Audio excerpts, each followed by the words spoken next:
prepararem as suas lâmpadas, não levaram azeite consigo. No entanto, as prudentes, além das lâmpadas, levaram azeite nas vasilhas. E tardando o noivo, foram todas tomadas de sono e adormeceram. Mas à meia-noite ouviu-se um grito: eis o noivo! Saí ao encontro! Então se levantaram todas aquelas virgens e prepararam as suas lâmpadas. E as nécias disseram às prudentes: dai-nos do vosso azeite, porque as nossas lâmpadas estão se apagando. Mas as prudentes responderam: não, para que não nos falte a nós e a vós outras. Ide antes aos que vendem e comprai-o. E saindo elas para comprar, chegou o noivo. E as que estavam apercebidas entraram com ele para bodas, e fechou-se a porta. Mais tarde chegaram as virgens insensatas, clamando: Senhor, Senhor, abre-nos a porta. Mas ele respondeu: em verdade vos digo que não vos conheço. Vigiai, pois, porque não sabeis o dia nem a hora. Queridos, eu quero falar sobre isso com vocês. O Senhor tem procurado nesses dias pessoas transbordantes do óleo, e talvez algumas pessoas aqui não sabem o que significa esse óleo. Esse óleo significa a unção do Espírito. E às vezes, vocês perceberam, elas eram prostitutas aqui, não entraram? É isso que a Bíblia está dizendo? As prostitutas que estavam sem o óleo, ou as fornicadoras que tentaram entrar lá, não conseguiram. O que a Bíblia diz? Não, elas eram virgens. Elas tiveram atitude de santificação. Talvez elas se santificaram e disseram: vou me guardar para o meu Senhor, para o meu noivo. Eu quero dizer uma coisa para vocês hoje, que em nome de Jesus eu espero que isso entre no coração de vocês para sempre. Todo sacrifício de santidade que não é acompanhado da unção do Espírito é em vão. Tem muitas pessoas que vivem santidade na força do braço, e isso é um peso. Tem muitas pessoas que entenderam a alegria de serem santas por causa da unção do Espírito. E um dia, quando o noivo vier, e aqui a Bíblia diz: vigiai, pois ninguém sabe nem o dia nem a hora. Mas ele vai vir buscar, não só as virgens brancas, com vestes brancas, adornadas, com chapinha na cabeça e maquiada. Deus vai procurar pessoas que sejam cheias de óleo. Amém, queridos? Isso é muito importante que você coloque isso no seu coração. Você quer uma mudança na sua casa? Seja avivamento. Você quer uma mudança no seu trabalho? Seja um avivamento. Eu quero uma mudança na minha célula? Seja um avivamento. Eu quero uma mudança na minha história? Seja um avivamento. Eu quero uma mudança na minha cidade? Comece em você o avivamento. E as pessoas ficam assim: ai, Deus poderia fazer através da igreja. Não através da igreja. Eu quero dizer para você: para com isso. Isso é uma profunda transferência de responsabilidade que não tem nada a ver com Deus. A nossa missão em Cristo é ser uma máquina de conquista. Entretanto, a máquina de conquista começa com cada engrenagem aqui presente. Quando eu sou o avivamento, no fogo que vem de mim, somado com o fogo que vem de você, que do fogo que vem do outro, do fogo que nós temos juntos, nós mudaremos a história dessa cidade. Nós seremos o avivamento sobre essa cidade. Nós temos que transbordar. Nós temos que transbordar, amém, queridos? Nós temos que transbordar. As pessoas têm que olhar para o Lizinho e dizer assim: meu Deus, como ele transborda. As pessoas têm que olhar para a Juliana e têm que dizer: meu Deus, como ela transborda. Está na cara, o rosto transborda unção. Olha para aquela pessoa: nossa, Vanessa, como ela transborda unção. Olha para outra pessoa e diz: meu Deus, que unção é essa? Eu quero dizer para vocês que é chegado o tempo onde nós começaremos a pregar e as pessoas se converterão. Eu quero pregar em nome de Jesus e dizer isso para vocês como voz profética para esses dias, que nós oraremos pelos enfermos, eles serão radicalmente curados, e tudo aquilo que você pregava e as pessoas não ouviam, vão começar a ouvir e vão dizer: eu quero o que você tem. As pessoas vão dizer o que acontece com o seu casamento, o que acontece com os seus filhos, o que vocês têm de especial. Eles vão dizer: eu tenho avivamento. Eu tenho avivamento. Eu tenho avivamento na minha vida. A minha casa exala fogo. Meu casamento exala fogo em todos os sentidos. Glória a Deus por isso. Porque casamento frio é um casamento encapetado. Amém, irmãs? Amém, irmãos?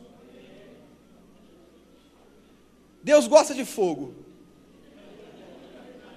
E eu também.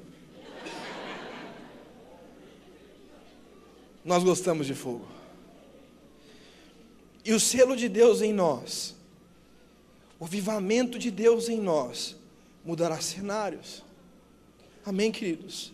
A Bíblia diz, em Atos capítulo 1, verso 8: mas receberei poder ao descer sobre vós o Espírito Santo, e serei minhas testemunhas, tanto em Jerusalém como em toda a Judéia e Samaria, e até os confins da terra. Nós veremos o mover do Espírito sobre as nossas vidas. Sabe, queridos, às vezes nós ficamos dizendo para o Senhor: Senhor, faz na minha vida, faz na minha casa, faz no meu trabalho, faz nas minhas finanças. Deus diz: você não está entendendo. Eu quero que fazer de você alguém que muda cenários. Você já reparou que a sua casa precisa de você? Você já reparou que os seus vizinhos precisam de você? Você já reparou que o seu patrão chato que pega no seu pé, e às vezes pega no pé porque tem muito crente que é vagabundo, me perdoa a palavra, porque eu conversei com um patrão esses dias atrás, e falou assim: eu nunca mais na minha vida eu contrato um crente. Porque um crente chega atrasado e diz: paz o Senhor. Eu digo: raiva, eu dou na sua cabeça. E quando tem obrigações para fazer no trabalho, diz: então, nós somos irmãos, você poderia quebrar essa para mim? Mas sabe aquele patrão chato? Sabe aquele pai que precisa ser alterado? Sabe aquele cenário que precisa ser modificado? Ele começa com avivamento em vocês. A Bíblia diz que um dia Jesus chega numa tempestade e dormia, tranquilo. Ontem eu vi, a Fiota escreveu no Twitter ontem de madrugada, falou assim, parafraseando Max Lucado, ela disse assim: o que impressiona é o sono tranquilo de Jesus. A Bíblia diz que o barco era levado, e o barco era levado, e Jesus, como ele não tinha desvio de septo, ele não roncava, mas só de ilustrativa. Aí ele estava lá. E o barco, e ele dormindo. Nós vamos morrer, Jesus dormindo. Que Deus nos dê esse discernimento, né? Essa capacidade de dormir em meio a tribulações. Não porque nós somos passivos a elas, mas é que nós sabemos que nós podemos descansar. Amém, querido? E aí a Bíblia diz que Jesus sai do barco, porque foi acordado, olha para os discípulos e fala assim: o que vocês estão fazendo? Vocês atrapalharam meu sono. Eu estava dormindo gostoso. Vocês são homens de muito pouca fé. Ele diz mais: geração incrédula, até quando eu permanecerei entre... Diga comigo: eu sou o avivamento. O meu avivamento para tempestades estabelece bonanças. Amém, queridos? Quem crê nisso, aplauda o Senhor Jesus. Oh, aleluia!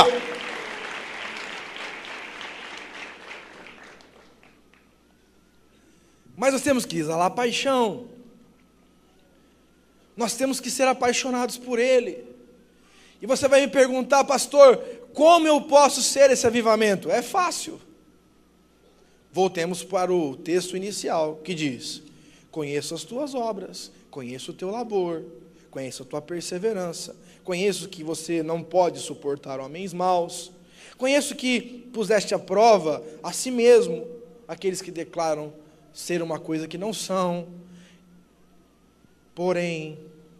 Tenho contra ti que abandonastes o primeiro amor.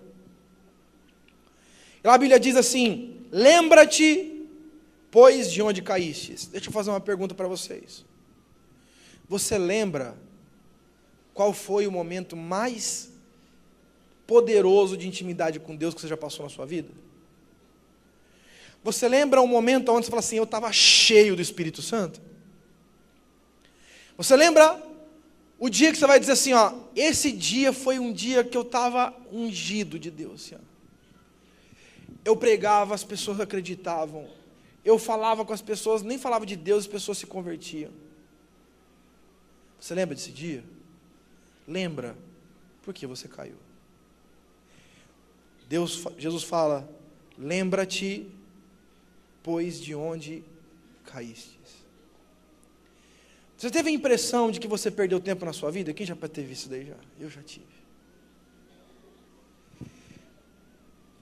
Se eu tivesse continuado, porque quando eu lembro aonde eu estava e caí, eu lembro que se eu continuar, porque cair você não cai para cima, cai para baixo, não é verdade? Quer dizer que quem abandona o primeiro amor cai para baixo, graças a Deus não cai para cima, que é redundante, né? Cai para baixo. Mas eu sou o que estou caindo, eu estou caindo para onde? Eu estou descendo, e quando eu estou lá embaixo, que eu caí, eu perdi a altura, eu olho para onde eu estava antes e digo: meu Deus, se eu tivesse continuado, se eu tivesse ficado naquela linha ascendente, se eu tivesse perseguido os projetos de Deus para a minha vida. Ele diz: primeiro, você vai lembrar de onde você caiu. Segundo, você vai se arrepender